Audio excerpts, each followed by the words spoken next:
ব্যাটিংয়ের সব রুল জানার পরও টাকা হারাচ্ছেন, আসল শত্রুটা সাইকোলজি। এই ভিডিওতে জানুন 5টি মারাত্মক সাইকোলজি মিস্টেক যারা ব্যাটিং করে তাদের মধ্যে 90% মানুষের হয় লস। সেগুলোর পিছনে কারণ থেকে সাইকোলজিক্যাল কিছু ভুল। আজকের ভিডিওতে আপনাদেরকে আমি 5টি এমন কমন সাইকোলজি মিস্টেক বলবো যেগুলো আপনারা করে থাকেন, সেই কারণের জন্য আপনাদের হয় লস। আর এইগুলো আপনারা কিভাবে ঠিক করবেন সবকিছু এই ভিডিওতে আপনাদের সাথে আমি শেয়ার করব। কারণ নম্বর 1 হচ্ছে বন্ধুরা লস চেসিং। ম্যাচে 1000 টাকা হারার পর মনে হয় এই লস তো তুলতেই হবে, পরের বেটে আপনারা 2000 টাকা ঝুঁকি নিয়ে নেন, কিন্তু সেখানে আপনাদের প্রফিটের জায়গায় আবার লস হয় আর আপনাদের লস কিন্তু আবার বেড়ে অনেক বেশি হয়ে যায়। তো এখানে আপনাদেরকে একটা জিনিস মাথায় রাখতে হবে, প্রতিটি বেটকে আলাদা ইভেন্ট ভাবুন। গতকালের হার ভুলে নতুন ডাটা দিয়ে প্রেডিকশন নিন। মানে আগের ম্যাচে আমার লস হয়েছে বলে এই ম্যাচে আমি ডবল লাগিয়ে দিলে জিতে যাব তা কিন্তু নয়। আপনার এখানে কিন্তু জিতাটা ইম্পর্ট্যান্ট, এবং সেখানে যদি আপনি এই সব চিন্তা ভাবনা করেন তাহলে আপনি ম্যাচের ডাটা ফাটা এগুলো ঠিকভাবে অ্যানালিসিস না করে সেখানে শুধু আপনি ওই টাকা বাড়ানোর দিকে ভাববেন, এবং যত বাড়াবেন তত বেশি আপনার লস হবে। কোনো দিন হয়তো আপনি জিতে যাবেন, কিন্তু কোনো দিন আপনি সেখান থেকে সেই ট্র্যাপ থেকে বেরোতে পারবেন না। মানে আজ জিতে গেলেন কাল জিতে গেলেন এভাবে, কিন্তু একদিন সেখানে আপনার ওই অ্যাকাউন্ট পুরো খালি হয়ে যাবে। তো এভাবেই বেসিক্যালি আপনি এতদিন অবধি হয়তো করেছেন, আর ফিউচারে যদি এটা আপনি ঠিক না করেন আপনার অ্যাকাউন্ট খালি 100% হবেই হবে। কারণ নম্বর 2 হচ্ছে বন্ধুরা ওভার কনফিডেন্ট আফটার উইনিং। মানে ব্যাক টু ব্যাক যদি আপনি 4-5টা জিতে যান সেখানে আপনার মধ্যে কনফিডেন্স অনেক বেড়ে যায়।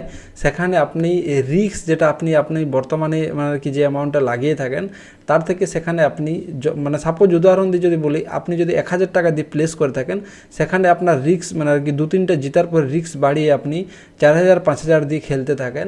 সেখানে আপনার মনে হয় যে আমি গুরু, আমি সব শিখে গেছি, এখানে তো আমি এই মার্কেটের রাজা, এখান থেকে আমি আমার লাইফ চেঞ্জ করে নেব, এবং সেখানেই আপনি ভুলটা করেন আপনার রিস্কটা বাড়িয়ে। তো দেখুন এখানে মানে ফিক্স বলে কিছু হয় না। মানে এই বেটটা জিতেছেন, ব্যাক টু ব্যাক 3টা জিতেছেন মানে পরেরটা জিতবেন, এটা কিন্তু না। এভাবে যদি আপনি ব্যাক টু ব্যাক 2টো লস করেছেন মানে পরেরটাও আপনার লস হবে তা কিন্তু নয়। যে কোনো সময় যে কোনো কিছু রেজাল্ট আসতে পারে। তো তার জন্য সবসময় আপনাকে ডিসিপ্লিন মেনে কাজ করতে হবে। জিতলেও প্রতিবার ফ্রেশ অ্যানালিসিস করুন আর ফিক্স অ্যামাউন্ট রাখুন। আর সেভাবে যদি লসও হয় সেখানেও আপনাদেরকে ওই ডিসিপ্লিনেই থাকতে হবে, ফ্রেশভাবে অ্যানালিসিস কিন্তু করতে হবে, অ্যামাউন্ট কিন্তু বাড়ালে চলবে না। রুল নাম্বার 3 হচ্ছে বন্ধুরা বেটিং উইথ ইমোশন। তো এটার মানে কি, মানে এখানে আপনি আপনার পছন্দর টিমের উপরে বেট বারবার করে যান। সেখানে আপনারা এটা দেখেন না যে আপনার পছন্দের টিমটা কার বিপক্ষে খেলছে এবং সেই টিমটা ভালো না যে টিমটা আপনার পছন্দের সেটা ভালো।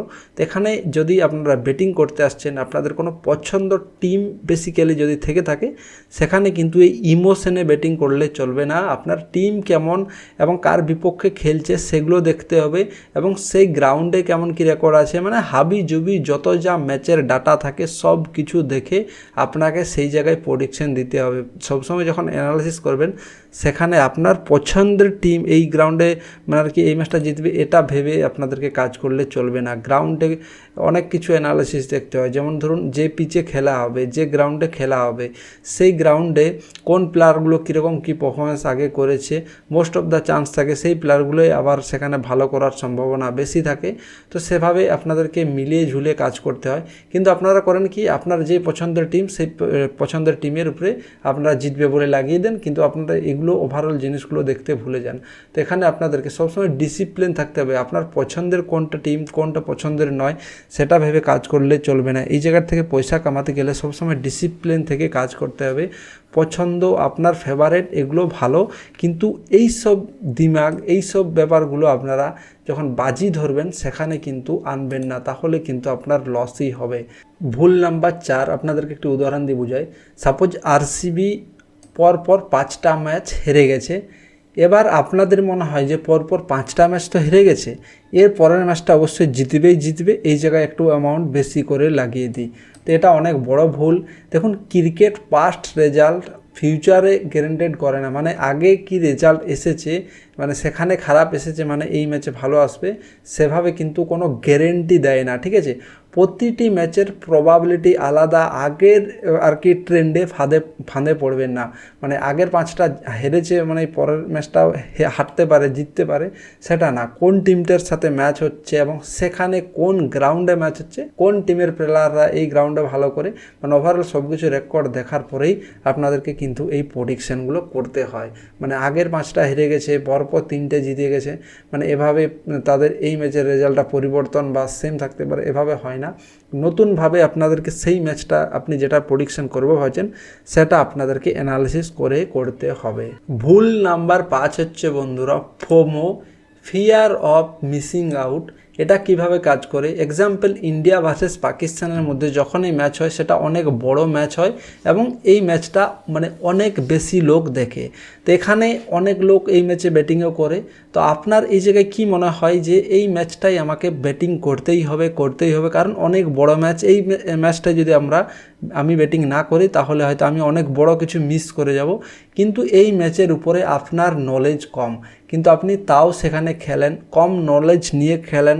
কারণ কি, বড় ম্যাচ অনেক হাইপে আছে, তার মানেই যে আপনাদেরকে খেলতে হবে তা কিন্তু নয়। যে ম্যাচের ব্যাপারে আপনি শিওর থাকবেন ডাটা নিয়ে, সেখানেই আপনার নলেজ ঠিকঠাক থাকবে, সেখানেই আপনি কিন্তু ব্যাটিং করবেন। কি না বুঝে বাজি ধরা থেকে বিরত থাকুন। মানে এখানে আপনি ম্যাচটার ব্যাপারে কোনো আইডিয়া নেই, তাও আপনি যদি ঝুঁকি নিচ্ছেন তো আপনি আগে বুঝুন যে এই ম্যাচটায় আপনি যে ডাটাটা অ্যানালিসিস করেছেন সেই ডাটাটায় আপনাকে কি কনফিডেন্স দিচ্ছে। যদি মনে হয় দিচ্ছে না তাহলে সেই ম্যাচটার থেকে বিরত থাকুন। বড় ম্যাচ মানেই আপনাকে করতে হবে, সবাই বাজি ধরছে মানে আপনাকেও ধরতে হবে, তা কিন্তু নয়। কোন ভুলটা আপনাকে সবচেয়ে বেশি ড্যামেজ করবে কমেন্টে লিখুন, লাইক করুন। আর 1x বেটে সাইন আপ করার সময় অবশ্যই আপনারা SH1X এই কোড দ্বারা সাইন আপ করুন। পুরো IPL সিজনে আপনারা 65,000 টাকা বোনাস, এছাড়া রিস্ক ফ্রি বেট কিন্তু আপনারা পাবেন। তো এই ভিডিওটা শেষ অবধি দেখার জন্য অনেক অনেক ধন্যবাদ। টেলিগ্রামের লিঙ্ক আমাদের ডেসক্রিপশনে দেওয়া আছে, সেখানেও আপনারা জয়েন হয়ে যান।